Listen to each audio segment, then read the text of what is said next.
வணக்கம். ராணி ஸ்வீட் சமையல் இன்னைக்கு ரொம்ப டேஸ்டான பாசிப்பருப்பு ஜவ்வரிசி பாயசம் பத்தி தான் பார்க்க போறோம். ரொம்ப சிம்பிளாகவும் நல்ல டேஸ்டாகவும் இருக்கும். எப்படி பண்றதுன்னு பார்க்கலாம்.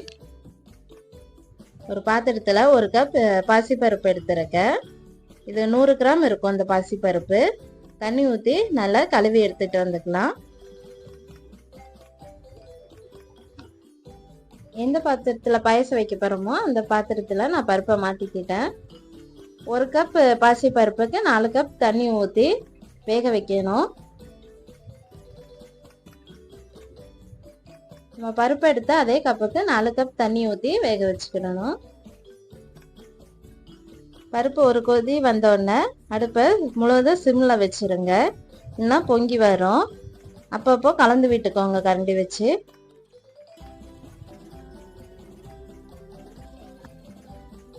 ஒரு பாத்திரத்தில் பாசிப்பருப்பு எடுத்த அதே கப்புக்கு 1/4 கப்பு ஜவ்வரிசி எடுத்துக்கிறேன். இந்த ஜவ்வரிசி 50 கிராம் இருக்கும். தண்ணி ஊற்றி நல்லா கழுவி எடுத்துட்டு வந்துக்கலாம்.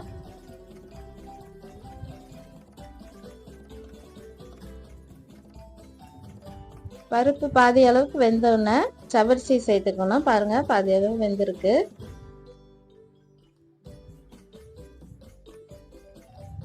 கழுவி வச்ச ஜவ்வரிசியை சேர்த்துக்கலாம். இது வறுக்கணும்னு அவசியம் இல்லை, அப்படியே சேர்த்துக்கலாம்.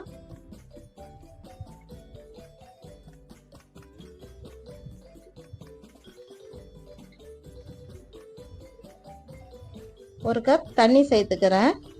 பருப்பு வெந்து வரும்போது கெட்டியாகும், அதனால 1 கப் தண்ணி சேர்த்துக்கிறேன். அப்பப்போ இடையில கலந்து விட்டுக்கோங்க வேகிற வரைக்கும். தேவைப்பட்டா கொஞ்சமா தண்ணி சேர்த்துக்கோங்க. 1/4 கிலோ அளவு வெல்லம் எடுத்துருக்கேன். இனிப்பு அதிகமாக வேண்டாம்னா இதுலேருந்து கொஞ்சம் கம்மி பண்ணிக்கோங்க. வெல்லத்தை பொடிச்சு வச்சுருக்கேன்.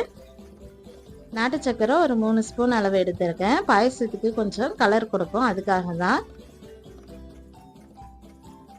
பருப்பு முழுவதும் வெந்துட்டு ஜவ்வரிசி பாதி தான் வந்திருக்கு. அதுக்குள்ளேயும் கெட்டியாகுது பாருங்க. கொஞ்சமாக தண்ணி சேர்த்துக்கிறேன். தண்ணி சேர்த்துட்டு அப்பப்போ கலந்து விட்டுக்கோங்க ஜவ்வரிசி வேகிற வரைக்கும், இல்லைன்னா அடி பிடிக்கும்.